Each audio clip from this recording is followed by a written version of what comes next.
thank you, Elena, for inviting me to be part of this wonderful celebration of women.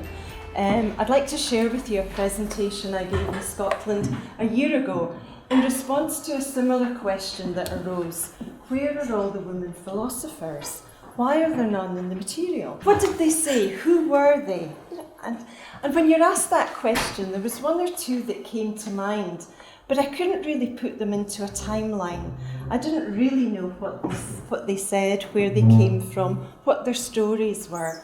So I just started doing a little bit of research, and I was actually blown away by what I found. So I just want to share with you today some of my findings from ancient philosophy right through to modern day. As women philosophers of their time, they not only had to break down the thinking that was around, because that's what philosophers do, we're always looking at new ideas and development of ideas, but they also had to break down the traditional female role. They had to somehow question that, develop that, and expand that as they went on. I hope you'll find they're not stuffy, boring, dry, theoretical. They were vibrant, lively, joyful. But they also had to break down some of the traditional roles of women in order for their voices, for their wisdom to be heard. The talk isn't a feminist talk. Feminism isn't a philosophy. In fact, no ology or ism is philosophy. That's just a human construct really to explain something that's quite inexplicable. But you will see that they did influence feminine thought on as we go on. Elena asked, what does a wise woman look like? I didn't know she was going to ask that, but I've picked an abstract picture of the goddess of wisdom. She's always depicted in ancient times as tall, slim, with long flowing hair. As we'll see as we move through time, she doesn't always look like that. Women of wisdom come in all shapes and sizes, and they should be not limited to anything like that. Sophia, the goddess of wisdom, depicted feminine. She's the feminine quality. Whenever a man or woman draws on wisdom, they draw on that feminine aspect. And the other qualities that are associated with this are also truth, justice, beauty, and love. All of these are depicted as feminine qualities. A quote from Rabindranath Tagore: "Men can only think. Women have a way of understanding without thinking. Woman was created out of God's own fancy. Man he had to hammer into shape."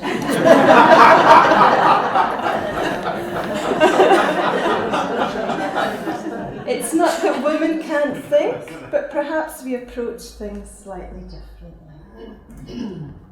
So the scope of the talk, we'll look at some creation myths, philosophers of the ancient world, some medieval philosophers, ladies of the Enlightenment, and some modern influences of popular thought, and perhaps open up some thinking about where does philosophy go in the future and where does philosophy of women go in the future. So, some creation myths, a fall from grace or a love story. If you're brought up in the Western Christian tradition, you were probably brought up with the standard traditional story of Adam and Eve in the Garden of Eden. And there they were. Everything they could ever want was provided for them.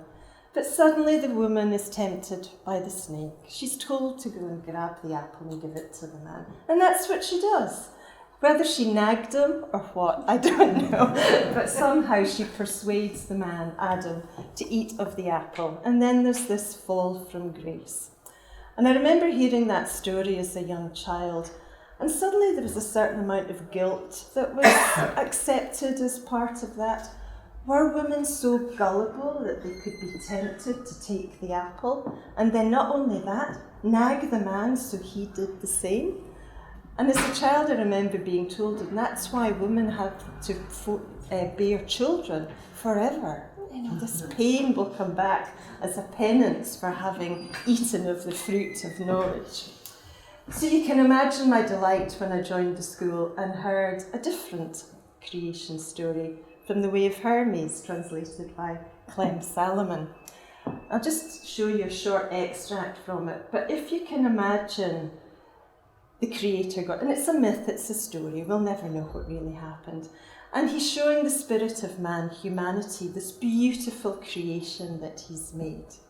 And man wants to go and live there because he sees in himself the beautiful nature of God in the creation. So she, nature, smiled with love, for she had seen the image of the most beautiful form of man in the water and his shadow upon the earth. He, seeing in himself a similar form to his own on the water, fell in love with her and wished to dwell there. Nature, having taken her beloved, enfolded him completely, and they united, for they loved each other. Yeah? Can you imagine the release of guilt that was experienced when you read that? There's no guilt. This whole creation is a love affair between spirit, matter, man, and woman. It's quite a different starting point from our traditional one. The gods come in pairs, so to stay with the Egyptian gods for a while, their influence on the Hermetic philosophy. We've got two gods, Thoth and Maat. And Thoth is regarded as the bringer of knowledge to man. He's the creator. He brought down wisdom, writing. And he's also the lord of the moon. He's the one who sets out the measure of the world, the time, the seasons, the weeks, the months, the years. And his consort is the goddess Maat. And she's regarded as the goddess of justice. So whenever man or the creation upsets the balance that Thoth created, she comes in to reset that balance. Now, the ancient Egyptians and a number of African tribes also believed that Maat is influential in every aspect of daily life. So even from the smallest thing we do that's out of balance, Maat will be there to restore that balance. She's also said to be there when you die, and she measures your heart against a feather to see how lightly you have lived. She will have her justice, she will have her day, she will right the balance. So, a warning to live life carefully. I'd like to take you now through philosophers of the ancient world. The women of these times, probably not that much of their writings, of their teachings are maintained, but we do hear from writers of that time, of the philosophers, of their influence and from their disciples. No study of the ancient world would be complete without Diotima of Manitea. She was a Greek priestess, philosopher, and reputed teacher of Socrates. In the Symposium, Socrates refers to her as his instructress. She taught him about the nature of love and of the Socratic method, teaching by questioning. And she taught him that love is the motive force between spirit, man, and God. So it's love that unites the spirit, the man, and his God.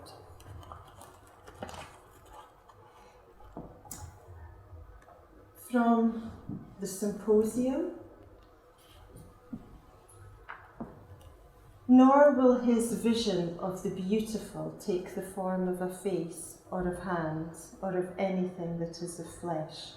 It will be neither words nor knowledge, nor a something that exists in something else, such as a living creature, or the earth, or the heavens, or anything that is, but subsisting of itself and by itself in an eternal oneness, while every lovely thing partakes of it in such sort that, however much the parts may wax and wane, it will neither more or less, but still the same inviolable whole.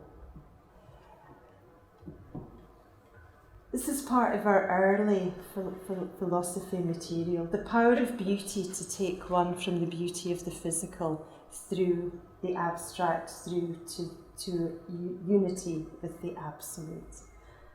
And Socrates claims that it was Diotima who taught him this. I would add that in Plato's Republic, he also claimed and advocated that women were as equal as men in every area. They could study, they could rule the state, they could compete in games. There was no separation there.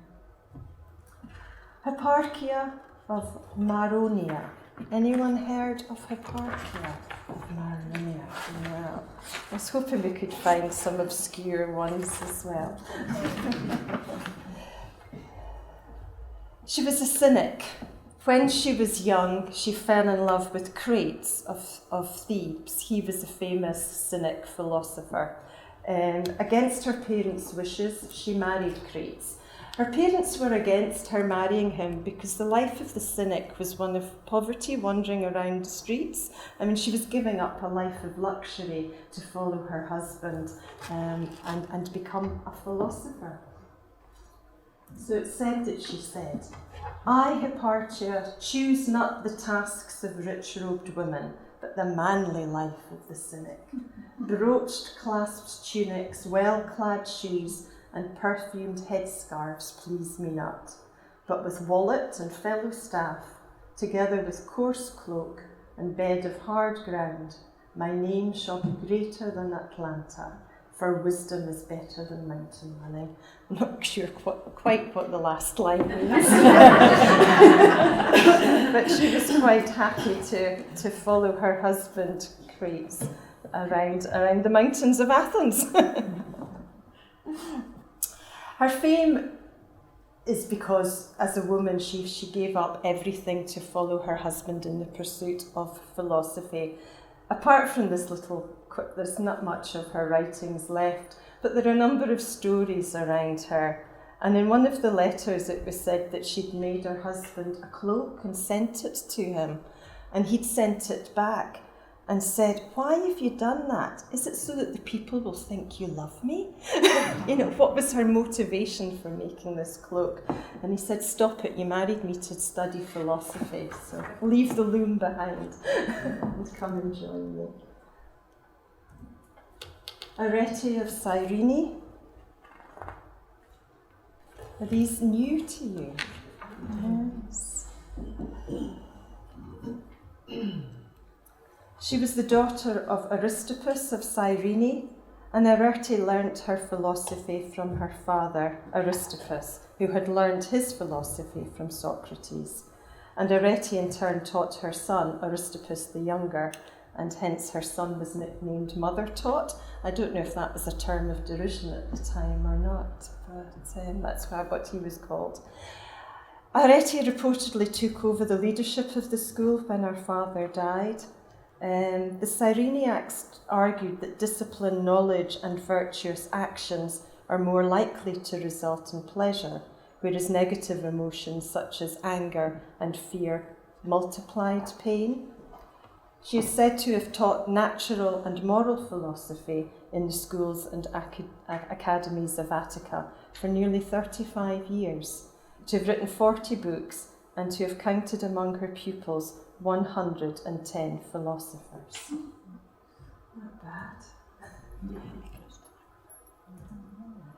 There was an epitaph which was when she died, and the epitaph declared that she was the splendour of Greece and possessed the beauty of Helen, the virtue of Therma, the pen of Aristippus, the soul of Socrates, and the tongue of Homer. And we haven't heard of her.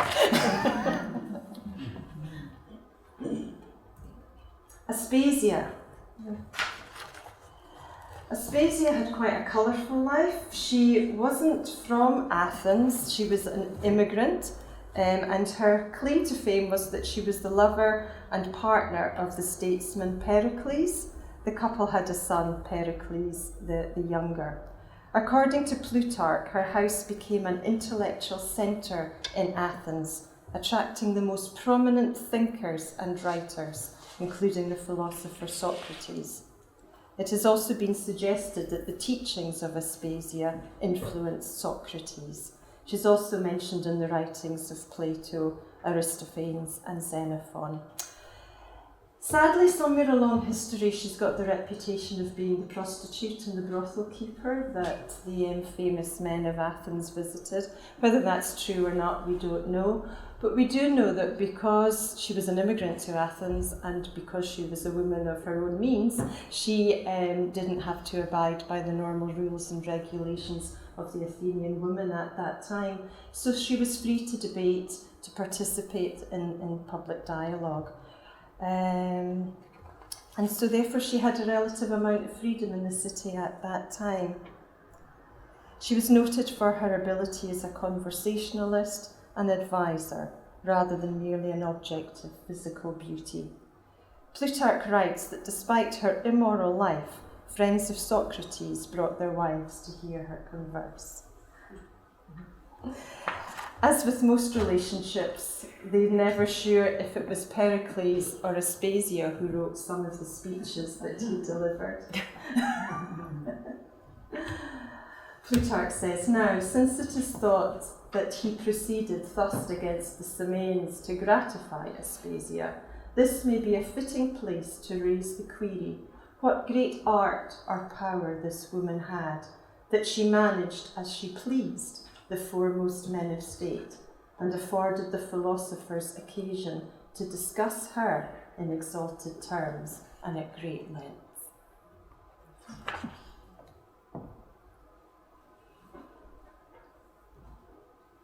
Mary Magdalene.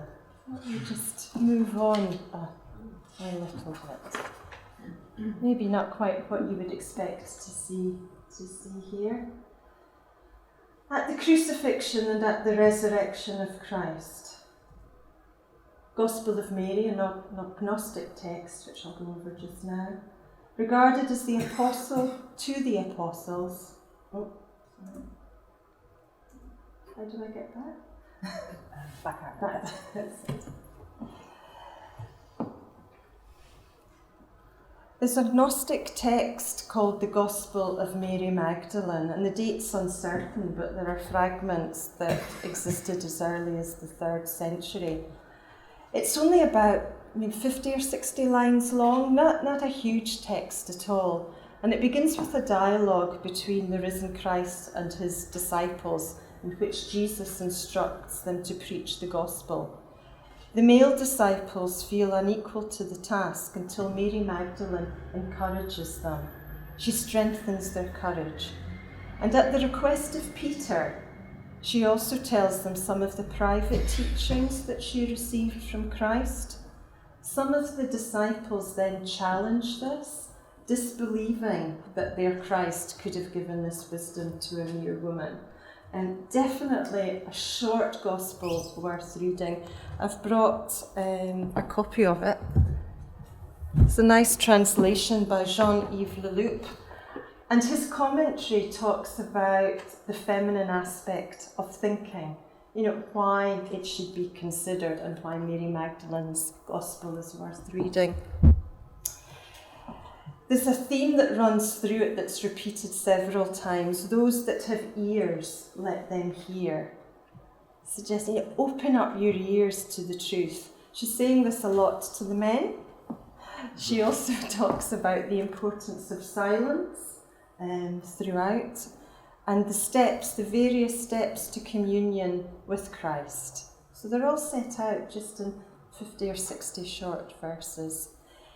She also expresses the important part that nous has in this search for the truth, the special use of the mind which can somehow bring a vision of the truth beyond words, very hermetic in its description.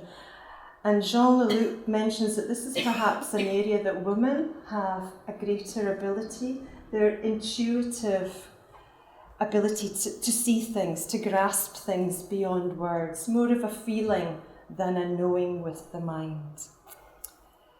Pope John Paul, in his 1988 address on the dignity and vocation of women, says this about women within the church. The women are the first at the tomb, They are the first to find it empty. They are the first to hear, he is not here, he has risen. They are the first to embrace his feet. The women are also the first to be called to announce this truth to the apostles.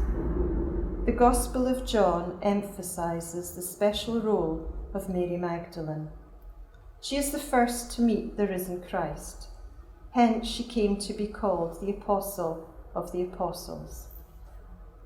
Mary Magdalene was the first eyewitness of the risen Christ, and for this reason she was also the first to bear witness to him before the apostles. Hypatia, Hypatia.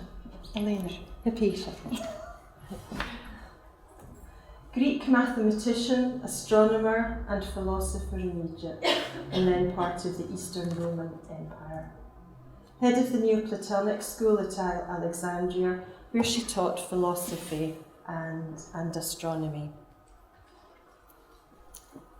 She was a follower of Plotinus, who developed Neoplatism in Alexandria from about 400 to her death in 415. She was so well known that apparently a correspondence addressed only to the philosopher is said to have reached her. She was also a leading mathematician and astronomer, and she is thought to have taught ideas relating to the different levels of reality and humanity's ability to understand them. Most of her writings are now gone. It's all from the lives of famous philosophers at that time that we hear about her teachings. At that time in Alexandria, there was the rise of the Catholic Church, the Christian faith, which was quite strongly against these, what they would regard as the pagan religions. They didn't want to hear or see any of this in the streets. Hypatia would wander through the streets with her cloak, philosophising. She was said to have been beautiful, virtuous, a shining light to anyone who came within her aura. And because of this, there was a great deal of jealousy among the Catholic Church for her. The bishop at the time spoke out against her. She was preaching that the I buried within us is a divine guide. She's speaking about each individual having their own journey, their own wisdom within to reach the universal, to reach the absolute. The Christian church at that time didn't like that. They didn't want it to be coming from a woman either. She came to quite a horrible end. They came into the temple, they took her, carried her through the streets and killed her in a very horrible ending.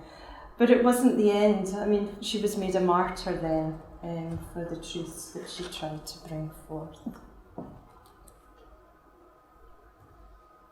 Sosipatra of Ephesus, another Neoplatonist philosopher and mystic who lived in the first half of the 4th century, and the story of her life is told in Eunapius' Lives of the Sophists. I included her because there was probably a story that isn't true, but about how she came to be. But it was said that when she was 5 years old, 2 men came to work in her father's estate, and they somehow magically produced all this bounty. And the father had asked, he sensed that they were not of this world. This is a story, remember. And he asked if they could have Sosipatra to teach her for a couple of years. I know not something you would do now, but the father put her into their care. And when he returned a few years later, she'd grown into this beautiful, wise, intelligent woman who was also an oracle. She also had the ability to see the future. So it was said that she was radiant in her beauty and was said to have possessed extraordinary psychic and clairvoyant abilities. And the implication is that these 2 men who had taught her were therefore supernatural beings. It's a nice story. However, it doesn't matter. She still went on to teach, and we do know that she did do that, and that she had a number of followers who considered what she had said. We're going to move away now from the ancient classical philosophers and move on to medieval philosophy.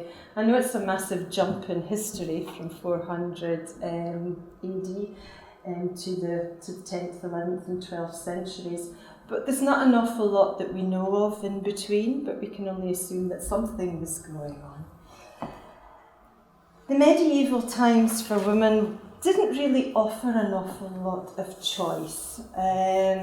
Rich or poor, childbearing could take its toll. If you were lucky and survived that, then really there wasn't a lot going for you. The ability to study, to progress, whilst in a marriage, wasn't really available for you.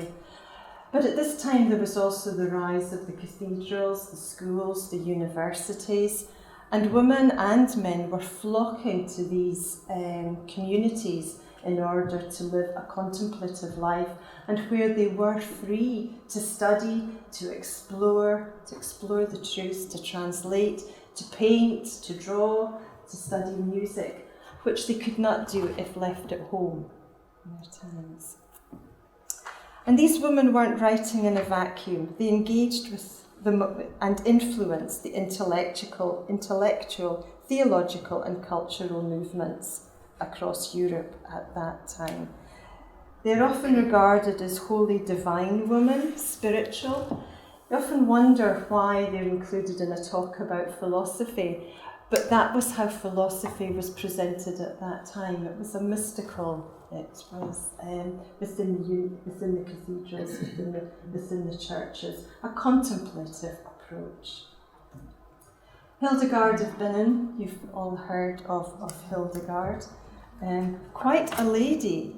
She began the religious life when she was only 7 or 8 years old, when she went to live with an aunt who was a religious recluse. A few years later, they turned their retreat into a convent, and Hildegard became a nun at only 14. She managed to receive a broad enough education to be familiar with scripture, the sciences, the classics, and philosophy. A massive amount of work that she prepared was dictated, and they include letters, songs, prophecies, visions, a play, and a book on medicine. Her prophecies were taken seriously by everyone, including the Pope. Her major work was Scivias, a record of her life and visions, which she began dictating when she was 43. And through all of this, she was still the manager of the convent. I just want to share with you a vision she had of the divine feminine. She is so bright and glorious that you cannot look at her face or her garments for the splendour with which she shines. For she is terrible with the terror of the avenging lightning, and gentle with the goodness of the bright sun. And both her terror and her gentleness are incomprehensible to humans. But she is with everyone and in everyone. And so beautiful is her secret that no person can know the sweetness with which she sustains people and spares them in unscrutable mercy. What a vision to have of the divine feminine. But she says it's with and in everyone. Yeah, it's in the men as well, this vision, this compassion, this gentleness. We often wonder or talk, what's it like to be a woman of wisdom? That's it. Is it? I could go home now. Perhaps a lady of the medieval times who's a little bit less well known, Herard of Landsberg. Anyone? No? Okay. She's a 12th century Alsatian nun, the abbess of Hohenberg Abbey. And this abbey's still there. It's this tiny little place on a mountain. She's famous. She was the author of a pictorial encyclopedia called Hortus Deliciarum, the Garden of Delights. In this, there's how many? Hundreds, 336 illustrations in this encyclopedia, and they cover representations of theological, philosophical, literary themes. Some are historical, some represent scenes from the actual experience of the artist, and some are pictures of her sisters in religion. The one I want to show you just shows you the cleverness of this lady. It's called the Charmed Circle. I know it's quite small for you there, but if you look in the middle, you've got the goddess Sophia, wisdom right in the middle of this charmed circle. Sitting beneath her are two philosophers. We know one is Plato, we're not quite sure who the other is. Around her are the trivium and the quadrivium, the subjects that were studied at that time. And you'll see they're all depicted as women. So, beneath the circle, or sitting out with the circle, are the wise men, the poets, the magi of that time. And they're out with the circle because there are all the little blackbirds whispering untruths into their ears, suggesting that they're not taking their truth from wisdom, but they're listening to someone else. If you Google this and see this abbey at Warnock, it's this tiny little place, and yet it produced this, and she was aware that at that time, wisdom wasn't being sought out in its fullness. And I thought that was so clever. I mean, a lifelong work, the detail.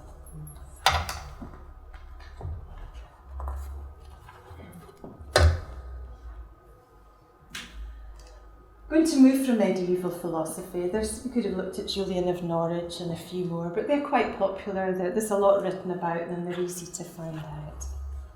I wanted to look now at the dawn of modern philosophy, 16th, 17th century onwards, and I call them the ladies of the Enlightenment.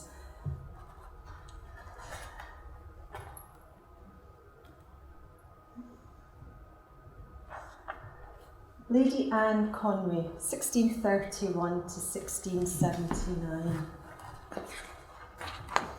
She was an English philosopher whose work was in the tradition of the Cambridge Platonists, and she was an influence on Leibniz.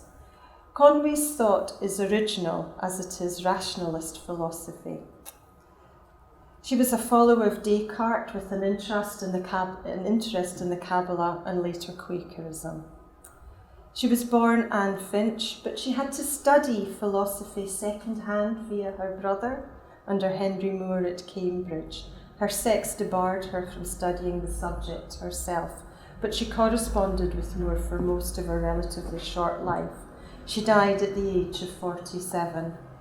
She was preoccupied with this question of substance, and she doubted the existence of inert matter.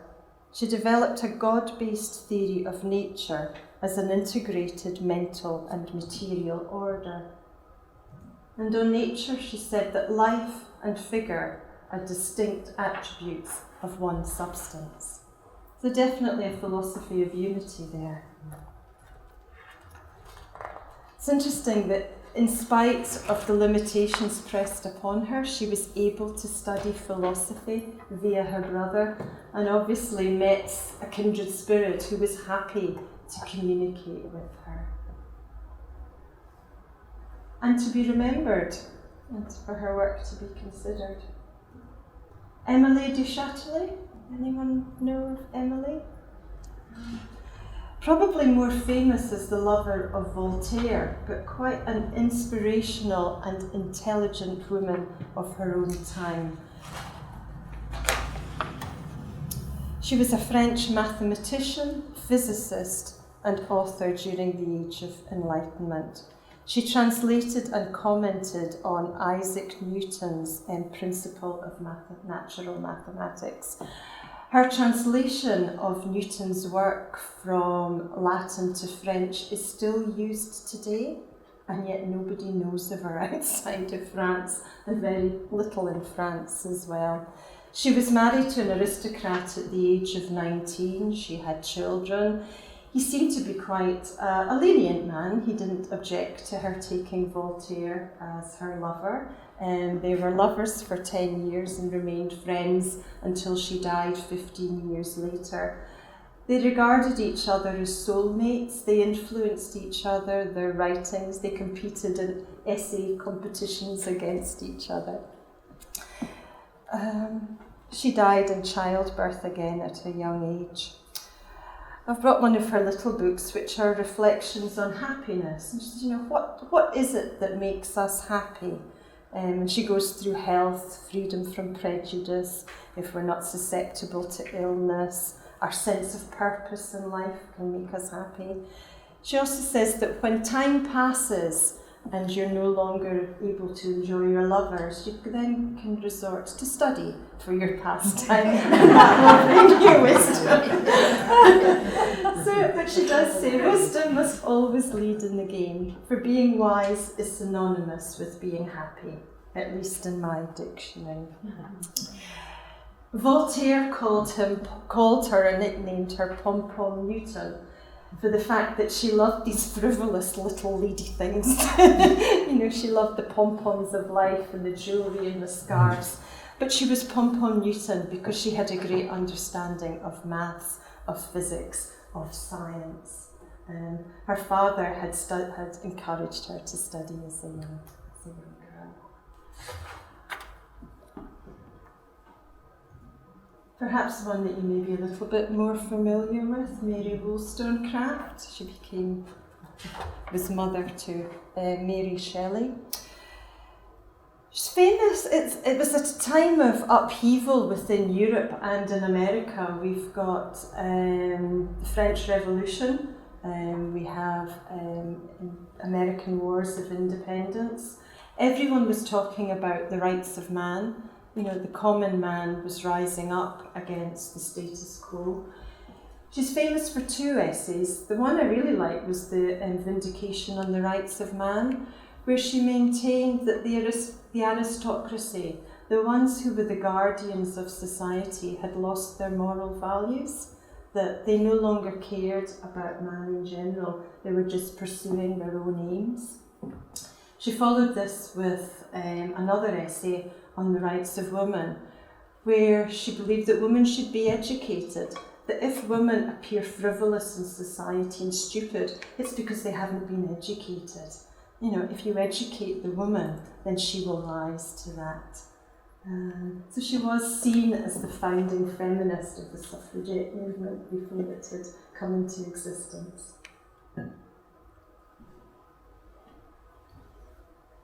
She also said that no man chooses evil because it is evil. He just mistakes it for the happiness, the good he seeks. So very, very generous. Again, an unconventional woman broke away with the norms of society at that time. Harriet Taylor Mill, we've all heard of Stuart. John Stuart Mill's autobiography. He claimed that she was the joint author of most of the books and articles published under his name. And it was he that stated, "When 2 persons have their thoughts and speculations completely in common, it is of little consequence in respect of the question of originality, which of them holds the pen."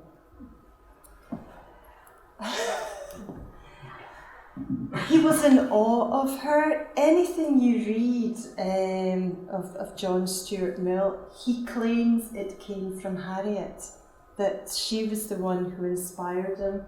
It was her truths that he wrote about, and she was happy at that time to work for him. They wrote essays together on marriage, on divorce, on equality, along with their daughter, whose name escapes me just now. She was involved as well. It's nice when a man gives credit to his real inspiration. Move on to influencers of modern thought. Philosophers for a modern world. Simone de Beauvoir. I'm sure we've all heard of Simone de Beauvoir. Yeah. I think she was probably my first step into philosophy at the age of 16. Her book, The Second Sex, I remember reading it, hiding it under the covers so nobody would see me reading it, not understanding a word of what she was talking about. But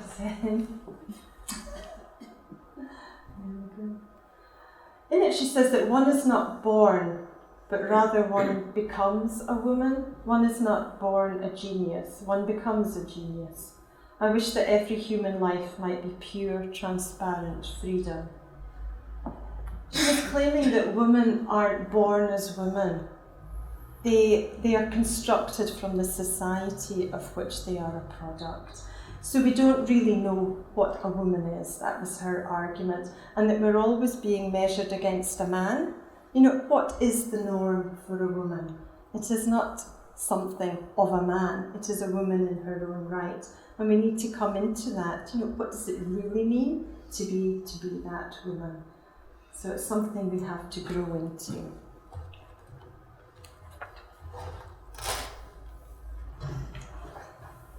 She's rather overshadowed by her famous lover, Jean-Paul Sartre. But again, he maintains, you know, when two people work together, who writes, who holds the pen, who's published doesn't matter. The importance is that the idea and that the message is produced. Again, a lady with a very unconventional life. She never married Sartre, but she did have an array of lovers. Mary Midgley. We know of Mary Midgley. Yeah. She was one of half a dozen modern philosophers who studied in Oxford during the war years. She said that when she arrived at Oxford University, the dean said to her, "Now, Mary, just remember, ladies are still under probation here at the moment." Shocking. Can you imagine it?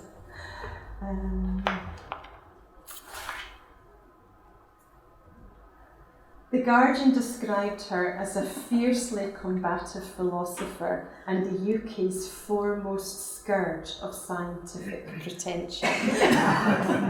Her arch nemesis is Richard Dawkins. They have many public debates, and it's not that she is against the scientific method, she's just against the pretension of the scientific method, that science can explain everything.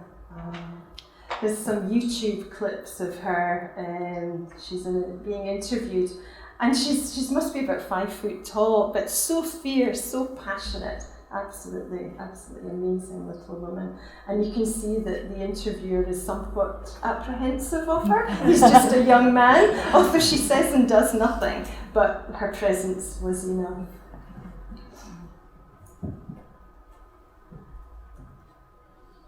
Her autobiography is called The Owl of Minerva, and I find this so interesting.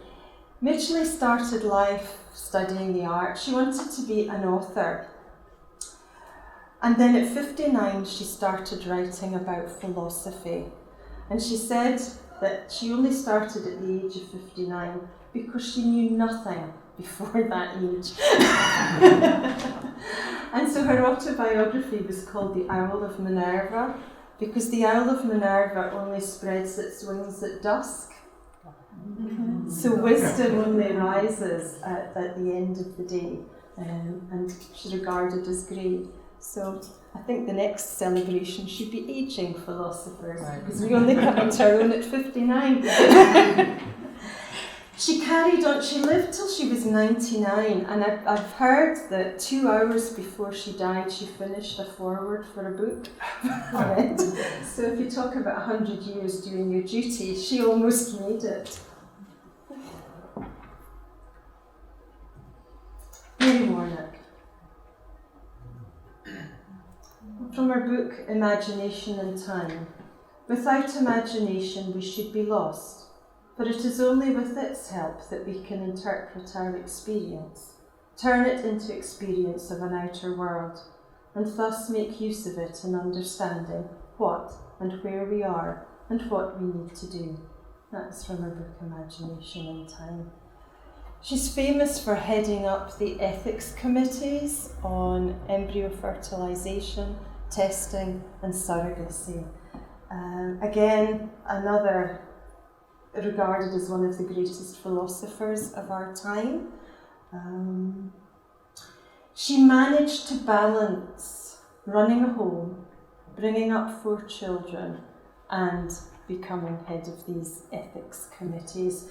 She didn't see any difference in importance in any of these, and she easily managed them all. It was important for her not only to say and do what she needed to do in the world, but she also had to make sure that home life was stable and secure for her husband and for her children. They said that she had boundless energy and easily managed everything. She also wrote a book, Women Philosophers, and it is women philosophers from the 16th century onwards. And it's their academic approach, the ideas that they used. And I thought, I'll have to read it. But it was so funny. She does a little story of each of these philosophers, women, and just little sound bites of what they spoke about. And just to see the wit and the wisdom and the way they could reason important topics at the time. Definitely worth a read. It looks dull, but it's actually so full of fun and humour and joy.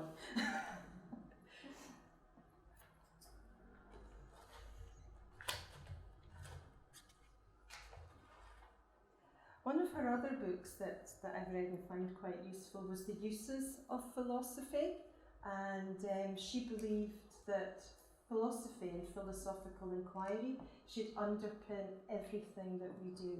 Whatever we're studying, whatever we're exploring, that use of that special way that philosophers question till they get to the truth should underpin everything.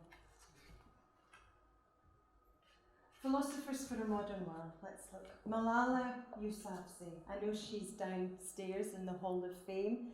Everyone is aware of the young Pakistani activist who fought and stood up for education of women in Pakistan, young girls. She now has a foundation from all the money that she raises from her speaking, to make sure that every woman, every young girl in the world receives 10 years of education. Isn't it shocking that we're still having to fight for that in some areas? There are 2 powers in the world. One is the sword and the other is the pen. There is a third power, stronger than both, that of women. Watching time. Our men think earning money and ordering around others is where the power lies. They don't think the power is in the hands of the woman who takes care of everything all day long and gives birth to their children. She also said, we liked to be known as the clever girls. When we decorated our hands with henna for holidays and weddings, we drew calculus and chemical formula instead of flowers and butterflies. They just can't hold a good woman down. And it's 16. One to watch for the future. Karen Armstrong, yes. Great writer of comparative religions. I mean, what an intellect this lady had. Was a nun, left the convent, does a lot of good in the world in trying to reconcile the differences within the various religions. Famous for bringing back the Golden Rule, and she says, what we need now is a new kind of religious discourse that goes back to the core values of the religion. Every single one is based on compassion and on the Golden Rule, first propounded by Confucius 500 years before Christ. Do not do to others what you would not like them to do to you. Look into your own heart, discover what it is that gives you pain, and then refuse, under any circumstance, to inflict that pain on anybody else. This is civilization. The Golden Rule is the basis for civilization. Her money that she was awarded for one of her TED Talks, she started up this Charter for Compassion It's an online resource that individuals, organisations, governments can sign up to. It's based around her book 12 Steps for Compassion. Apparently, when she came to Glasgow City Council were quite keen to sign up for a Charter for Compassion. I don't know if they ever did and if they're still aspiring to it. But what has come out of Scottish Government lately is a view that whenever any new policies come into force, when they're being debated, there has to be an emotional and a compassionate element that's considered at the same time. And there's been a joint working group set up, funded by the Carnegie Trust, to make sure that whatever we're doing has compassion and fairness as its basis. So I don't know if it's directly linked, but the idea is out there. My final lady for this talk is Wangari Maathai. She was the lady that really spoke to me from our current era. Black, African, Kenyan woman, studied in the West. She was the one who established the Green Belt movement in response to the mess that the industrialists were making of her land, of her country. So she speaks a lot about the indigenous wisdom that's there, that her culture was being ravaged because the British came in and said everyone must speak English. You know, all the native wisdom was being lost. And she said something lovely in her book, that the wisdom of the culture of the tribe is passed on by the mother in the songs and the words that she uses. I thought we've lost that connection. You know, where do our children get their wisdom from now? You know, are they still getting it through the mothers, through the songs, through the stories, or is it through the internet? It's interesting that we're looking at sound in various places just now. There comes a time when humanity is called to shift to a new level of consciousness, and that time is now.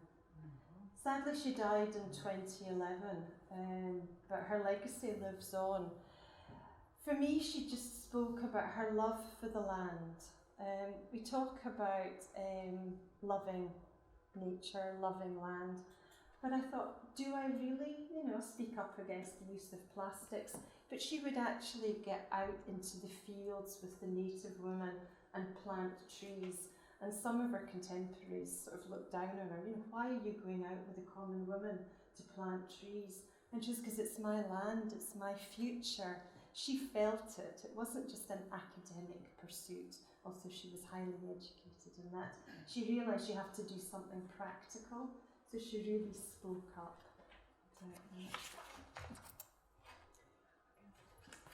I know. One quote from... Throughout my life, I have never stopped to strategise about my next steps. I often just keep walking along through whichever door opens. I have been on a journey, and this journey has never stopped. When the journey is acknowledged and sustained by those I work with, they are a source of inspiration, energy, and encouragement. They are the reasons I kept walking and will keep walking, as long as my knees hold out. Thank you. Thank you.